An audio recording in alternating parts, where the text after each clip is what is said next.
Boa noite, queridos irmãos e irmãs. O tema que eu escolhi para hoje é Buscai e achareis. Ele está inserido no Evangelho segundo o Espiritismo, capítulo 25. No Evangelho de Mateus, capítulo 7, versículos de 7 a 8. Eu vou ler aqui o primeiro tópico, para que a gente possa fixar melhor.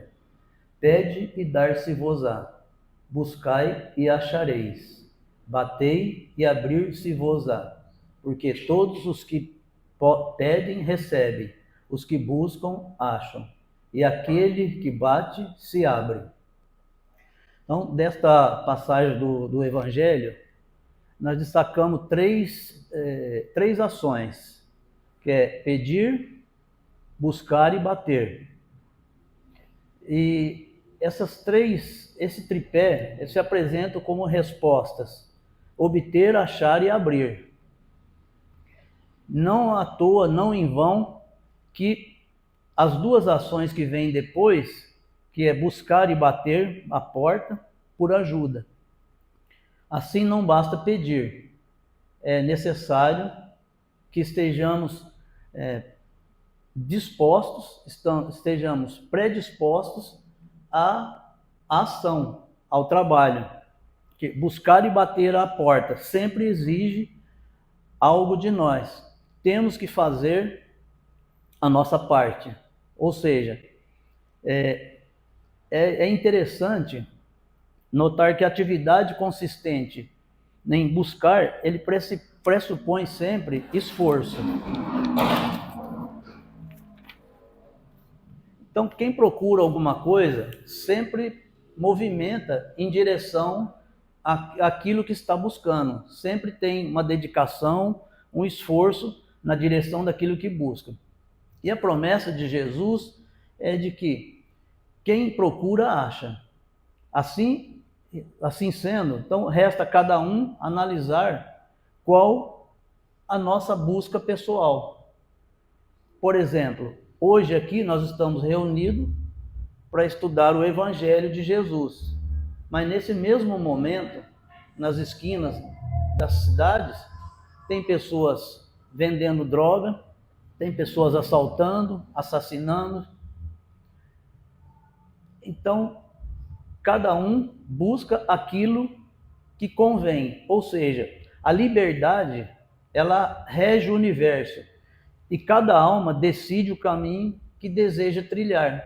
Ou seja, o livre-arbítrio é que nos leva a essas escolhas. Então, Deus, na sua infinita bondade, ele não impõe nada. Nós é que escolhemos, somos livres para escolher aquilo que bem desejarmos.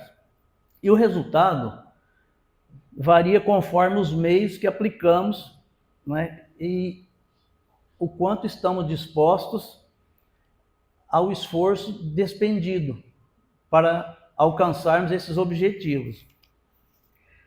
E como sabemos, tudo na vida tem custo, inclusive a preguiça e a inércia.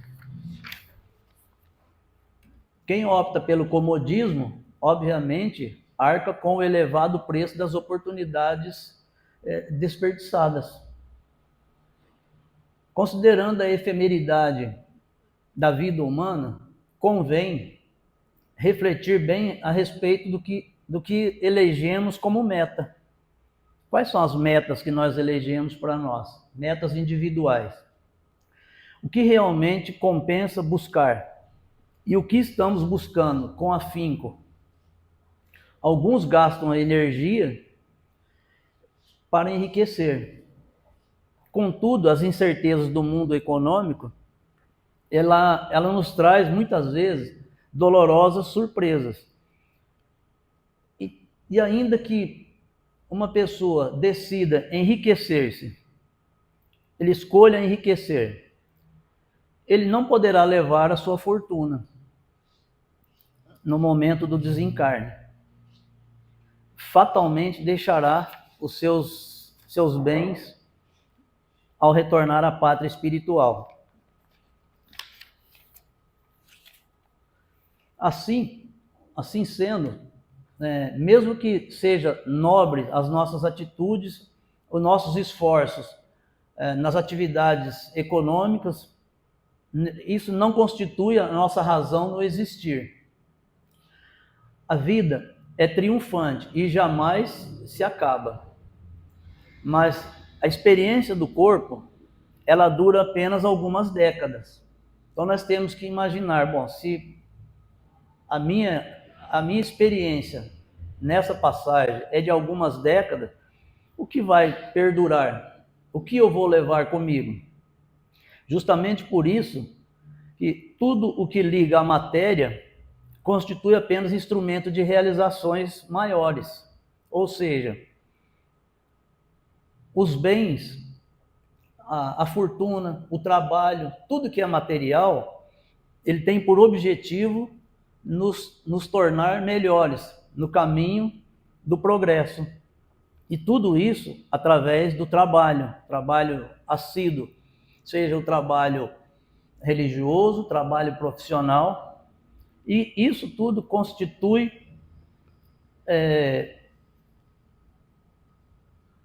numa questão única, que seria sensato a gente não confundir os meios com os fins, sob pena de preparar amargas surpresas para o nosso futuro.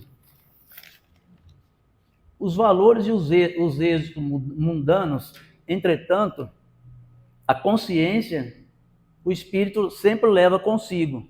Quando nossa alma parte, ela leva a consciência, na carne ou fora dela.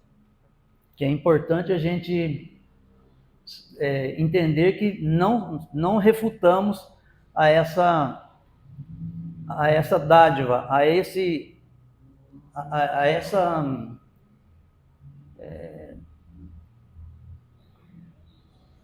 essa reflexão.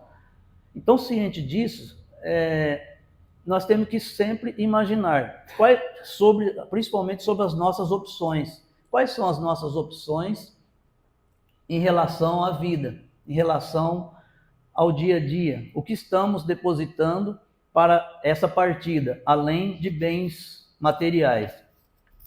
E a nossa busca incessante, que muitas vezes gastamos tempo para os nossos objetivos, e as energias que gastamos, será que vale a pena? E uma reflexão que é interessante, que dentro de 100 anos, aproximadamente, que sentido fará as nossas metas atuais? Se voltarmos ao tempo, quando o seu Caibar, há 100 e tantos anos atrás, quando ele traçou as metas e objetivos do Espiritismo para Matão, hoje estamos colhendo os frutos. Será que nós, nosso planejamento reencarnatório, ou nessa passagem, será que nós também, daqui a 100 anos, fará sentido o que nós estamos fazendo hoje? É uma reflexão bastante profunda e interessante de pausar e no dia a dia, seja na religião, no trabalho, pensarmos que caminho estamos tomando, quais as portas estamos batendo, qual o caminho que estamos trilhando, o que estamos buscando. O Evangelho nos assevera que aquilo que procurarmos, nós acharemos. Então, se procurarmos coisas boas, nós encontraremos coisas boas. Se procurarmos a maldade, vamos encontrar maldade e vamos colher também maldade. Ou seja, vamos sempre colher aquilo que plantamos. Pode ser que o salário de nossas buscas possa ser roupas caras, possa ser gozos mundanos e os mais diversas opções dessa natureza. Então, nessa hipótese, retornaríamos à pátria espiritual como mendigos e não como pessoas de bem. Quer dizer, entraríamos sem nada, quer dizer, nem no sentido material e nem espiritual. Mas nós podemos optar por ser alguém generoso, de hábitos puros, um autêntico alento para os irmãos de jornada. Ou seja, nós podemos ser luz na caminhada do nosso semelhante, dos nossos companheiros de jornada. Se resolvemos buscar com afinco a libertação dos vícios, a mediocridade, fatalmente atingiremos a nossa meta. E o resultado sempre será a dignidade espiritual e que nos acompanhará pela posteridade. E por isso, Jesus exorta-nos a orar e vigiar. E na certeza de que Deus sempre atende às nossas necessidades materiais e espirituais. E se diligenciarmos em buscar, bater para obtê-las, sempre nós a teremos. Deus sempre atenderá às nossas necessidades. E isso que a gente viu até agora não é, então, a síntese do ajuda-te a ti mesmo, que o céu te ajudará? Muitos de nós, às vezes, achamos equivocadamente que Deus tudo fará por nós sem nenhum esforço, somente na inércia. E não é bem assim. Mas, agindo assim, a gente só demonstra que ainda não entendemos a mensagem do Evangelho. A razão do pedir, ela não é informar a Deus a nossas necessidades, já que Ele sabe todos os nossos, tudo a nosso respeito, nossas necessidades, nosso passado, presente e futuro. Então, porém, essa pré-condição do pedir é para que exercitamos a nossa indigência, nossas fraquezas, e colocando-nos na posição de humildade e de fé. Porque o orgulhoso, ele nunca pede, normalmente ele manda. Então Jesus coloca isso como pré-condição, que é bater, né, pedir e bater na porta. Então nós temos que fazer algo, nós temos que buscar aquilo que queremos, temos que sair da inércia, temos que trabalhar. E a evolução espiritual, ela rege-se pelas leis do trabalho e do progresso.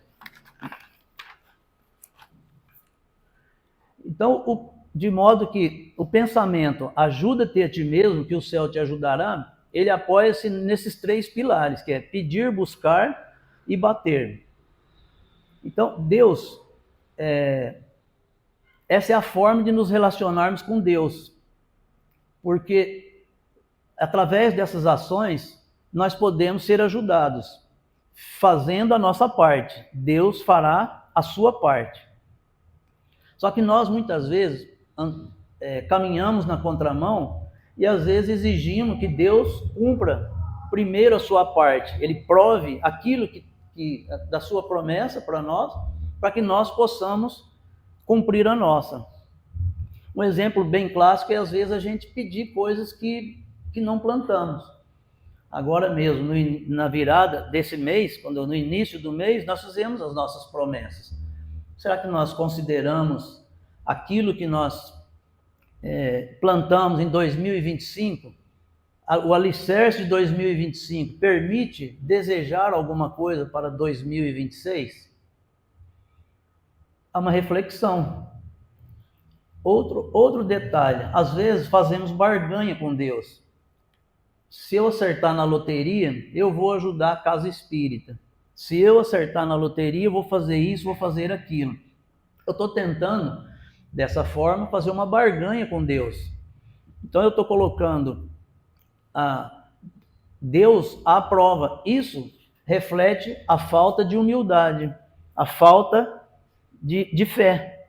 Então, quando nós somos humildes e temos fé, nós sempre vamos pedir aquilo que é necessário e que é útil para nós. Ou seja, sempre utilizamos o bom senso. O pedir é colocar-nos na posição de humildade e de fé, para podermos receber a graça sempre. Em todos os estados de angústia, física e espiritual, nós procuramos desesperadamente uma ajuda, e principalmente a ajuda de Deus. Logo, o pedir e obter, ele é reconfortante. Ele nos reconforta, esse pedir e obter. Nós temos a certeza de que Deus sempre nos atende, desde que façamos a nossa parte. Toda vez que nós estamos com algum problema, o que mais nós queremos é que alguém nos ajude. E com esta esperança, nós procuramos então o almejado auxílio. Às vezes, diante de determinadas situações difíceis, nós não encontramos a cura ou a solução para aquilo que buscamos. E às vezes nos desesperamos, ficamos desiludidos, sem esperança. Na verdade, nós queremos algo que resolva nossas aflições sem nenhum esforço. Às vezes até terceirizando o nosso problema. Às vezes nós vamos ao psicólogo, que é um profissional que nos auxilia, o terapeuta, mas ele mostra o caminho. Às vezes estamos com as ideias desorganizadas, ele vai nos mostrar o caminho, mas quem tem que trilhar o caminho somos nós. Mas nós, às vezes, tentamos terceirizar a nossa culpa. Eu não tenho carro para andar porque o meu patrão não me paga bem, eu não tenho um salário condizente. Mas qual o meu preparo? Eu sou um bom técnico? Eu fiz por merecer um salário melhor ou por merecer a presidência da empresa? Então, são detalhes do dia a dia que nos mostram que nós estamos sempre fugindo às nossas responsabilidades pelos nossos problemas. E quando Deus coloca essa pré-condição de batei, buscai, batei, porque isso exige esforço. Senão ele só colocaria assim, pedi, todos pedi. Apenas pedir e tudo aconteceria sem nenhum esforço, sem nenhuma boa vontade. Então Deus avalia se estamos suplicando com o coração, de maneira profunda, e se apresentamos sinais, às vezes, de arrependimento, por termos, às vezes, desviado do caminho. Então, essa pré-condição, ela vem acompanhada da humildade, e só a súplica não basta. É preciso que, às vezes, nos arrependamos de ter trilhado o caminho errado. E se no nosso dia a dia, na nossa sociedade, nem sempre acertamos o caminho, porque nós temos 95% de escolhas errôneas e 5% de boas escolhas. E muitas vezes nós escolhemos o 95%, porque é mais fácil, o que está ali dentro é muito mais simples e mais rápido. E achamos que vai resolver o nosso problema e acaba que nós entramos em dificuldade ainda maior. Então Jesus, através dessa fala, ele nos mostrou o quê? O roteiro, nos mostrou o caminho para que voltemos ao Pai, para que nós possamos reencontrar Deus no nosso coração, no nosso próximo, na sociedade como um todo, através do amai-vos uns aos outros como eu vos amei. Então Jesus também mostra o roteiro. A tarefa, quem tem que cumprir somos nós, o indivíduo, cada um no seu papel, né? E é interessante a gente salientar que quando nós temos problemas, às vezes nós resolvemos os nossos problemas e esquecemos. Muito comum na casa espírita, às vezes as pessoas chegam com obsediada, a pessoa chega com problemas diversos, recebe o tratamento e esquece-se de que ele, ao receber esse tratamento, tem irmãos que estavam aqui auxiliando, trabalhando para o bem-estar dessa pessoa. Porém, ao se ver um pouco melhor, essa pessoa se afasta da religião, se afasta da casa espírita ou onde ele está frequentando e acaba voltando para o mesmo problema, ou seja, está tentando resolver o problema, mas agindo de maneira diferente. Eu estou tentando sair do problema, mas não consigo em função da minha atitude. Eu preciso ter atitude proativa. Trabalho, trabalho e trabalho, que foi o que Jesus nos recomendou. Então, e muitas vezes, vem para nós, às vezes, as provas, porque nós precisamos reconhecer que não somos perfeitos, que é uma coisa difícil de reconhecer os nossos defeitos. E a humildade para admitir que não sabemos tudo. E muito nos falta aprender ainda no dia a dia. E às vezes é comum, nós aqui, às vezes, na casa espírita, quando nos tornamos passistas, ou assumimos um outro trabalho na casa, e nós fugimos das reuniões de estudo. Nós deixamos de participar da reunião de estudo do Livro dos Médiuns, curso de passista, todas as reuniões de estudo, nós achamos que não temos mais necessidade. E é aí que falta a humildade, porque nós não aprendemos tudo. O fato de estarmos, às vezes, conduzindo um trabalho, coordenando a evangelização infantil, coordenando o estudo do Evangelho, a reunião de passe, eu acho que isso é tudo. Não, falta o quê? Humildade. O orgulho ainda está imperando sobre mim, sobre essa pessoa. Então, ninguém deliberadamente busca sofrimento. A nossa busca é sempre pela felicidade. Isso, todos querem ser felizes, mas temos que considerar essas prerrogativas. O sofrimento, ele não é outra coisa senão a consequência dos nossos atos, da nossa atitude, de erros que nós cometemos, seja nessa vida ou em vidas pretéritas. Nós estamos, às vezes, espiando. Sempre estamos colhendo, sempre estamos espiando de alguma forma, seja dessa ou de vida anterior. E para evitar nós cairmos nas mesmas atitudes, nos mesmos erros, então nós devemos buscar sempre o nosso vínculo com o Criador, e também não projetar as soluções dos nossos problemas em outras pessoas, como a gente acabou de dizer. Então depende de cada um de nós. E dessa forma, então, o buscar e achareis, ou ajuda-te a ti mesmo, que o céu te ajudará. Então, é o princípio das leis do trabalho e do progresso. Nós somos resultado das nossas próprias obras. Então, aquilo que nós somos é aquilo que nós plantamos. Se eu quero saber do meu futuro, eu não preciso ir no jogo de carta, no búzio. É só olhar o que eu fiz o ano passado. Eu sei o que vai acontecer nesse ano. O que eu fizer durante esse ano, eu sei o que vai ocorrer no ano que vem. Não precisa muito mistério. E pela providência divina, sempre a natureza, ela nos provê a matéria-prima e os elementos para sermos transformados através da nossa inteligência. Então veja, se nós temos todos os elementos para nos transformarmos através da nossa inteligência, mas nós não exercitamos a nossa inteligência se não for através do trabalho. E isso também, já que a natureza provê toda a matéria-prima, nós não devemos interpretar isso como uma forma de comodismo. Nós devemos interpretar isso como um incentivo.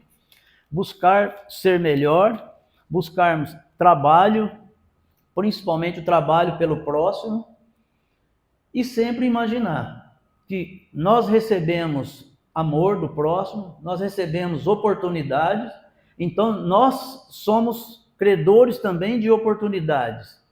Somos credores de amparar também aqueles que estão caminheiros junto conosco na estrada do progresso. Então, busquemos primeiro o reino de Deus e sua justiça, e todas as demais coisas serão acrescentadas. está em Mateus capítulo 6, versículo 33. Então, Jesus nessa fala, ele diz, devemos buscar acumular tesouros no céu, aqueles tesouros onde a traça e a ferrugem não atacam. E a sabedoria disso tudo está em sabermos utilizar os bens materiais, que é aquilo que é disponibilizado para nós, através da natureza, através do nosso trabalho. Porque onde estiver o nosso tesouro, ali estará o nosso coração. O ser espiritualizado, ele deve sempre conhecer o valor relativo dos bens, aproveitando os bens apenas para a sua evolução e a evolução dos demais caminheiros. Além do mais, esforce-se para dominar as más tendências e não deixa se dominar pelas paixões inferiores. E sempre a pessoa que de bem e que tem esse bom senso, ele conduz o seu destino sempre discernindo o certo do errado, porque sempre contará com a ajuda de Deus. Outra inquietação sobre os dias futuros que revela a nossa falta de fé e na misericórdia divina é o homem angustiado. O homem angustiado e o materialista, ele é sempre infeliz. Então, quando nós temos problemas, nós estamos desajustados de alguma forma, precisamos buscar as nossas atitudes. O que temos feito no nosso dia a dia para que cheguemos nesse desajuste? E muitas vezes comum, porque todos nós tem dia que não, ou semana que não estamos bem. E às vezes necessitamos adentrar a sala de paz, tomar um passe, às vezes bater um papo com o irmão mais experiente da casa. Então, muitas vezes, será que não estamos sendo excessivamente materialista?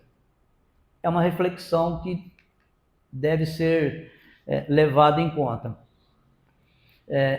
Outra coisa que nós esquecemos é o poder da prece e da fé. Através da prece nós conseguimos tudo. Todo esse buscai e acharei, batei-vos e a porta se abrirá. Isso somente através da prece. Quem desconhece o valor da prece e desconsidera, jamais atingirá essa graça que busca. Então, meus irmãos, tudo está na nossa mão, está dentro de nós. Nós buscamos, às vezes, aquilo que necessitamos fora de nós, mas, na verdade, está tudo dentro de cada um. O que nós precisamos para o nosso dia a dia, para sermos felizes, está dentro de nós. E devemos exercitar sempre isso, com a humildade, a bondade, benevolência, a caridade, são as chaves para que possamos ser felizes. E a condição única para alcançarmos a felicidade verdadeira é buscarmos o reino de Deus e a sua justiça enquanto estivermos conscientes. Porque a partir do momento que perdemos a consciência, seja através do desencarne ou através de problemas, males psicológicos, males diversos, aí nós teremos que buscar ajuda ou ficamos à mercê do auxílio da sociedade. E outro detalhe interessante que é, enquanto nós não buscamos o reino dos céus e a justiça de Deus, nós estamos presos sempre em processos expiatórios, que às vezes parece nunca ter fim. E esquecemos que a lei de causa e efeito é que rege tudo isso.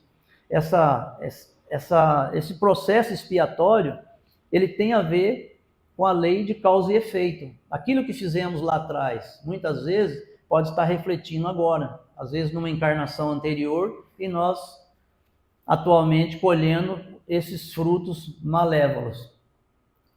E praticando o bem, desenvolvendo virtudes e combatendo as imperfeições, nós estaremos edificando o reino de Deus em nós mesmos. E assim, de cada um é único. Porque o reino de Deus dentro de mim é uma coisa. Dentro do João é outro. Quer dizer, cada um tem o reino de Deus de acordo com o seu entendimento e o seu grau evolutivo. Então, cada dia é único. Que nós saibamos, então, aproveitar cada dia como uma oportunidade de crescimento espiritual e cujo aproveitamento sempre depende da nossa vontade, do nosso esforço, de superar obstáculos do caminho. É fácil? Não, não é fácil. Então, cada dia torna-se uma lição. Cada dia é uma nova lição. Então, nós não devemos inquietar com o dia seguinte, com o dia de amanhã, já que cada dia é uma lição e nós temos que, cabe-nos fazer apenas a lição de cada dia, para que possamos colher os frutos da alegria, nos preparar para o progresso e, obviamente, que através do trabalho. Se não batermos, a porta não vai abrir. Se não buscarmos, nós não vamos achar nada. Então, essa mensagem de Jesus, ela nos mostra que tudo depende única e exclusivamente de cada cidadão. Depende do indivíduo. E eu gosto muito desse capítulo e eu escolhi ele porque eu tenho dificuldade em entender esse capítulo. Por isso eu escolhi ele. Tem várias outras passagens muito mais fácil para a gente para expor, para fazer reflexão, e eu escolhi exatamente esse que é a minha maior dificuldade. Então, eu espero ter conseguido compartilhar com vocês o meu estudo, a minha reflexão, e agradeço pela atenção de vocês e pela oportunidade mais uma vez aqui no Kardec. Muito obrigado.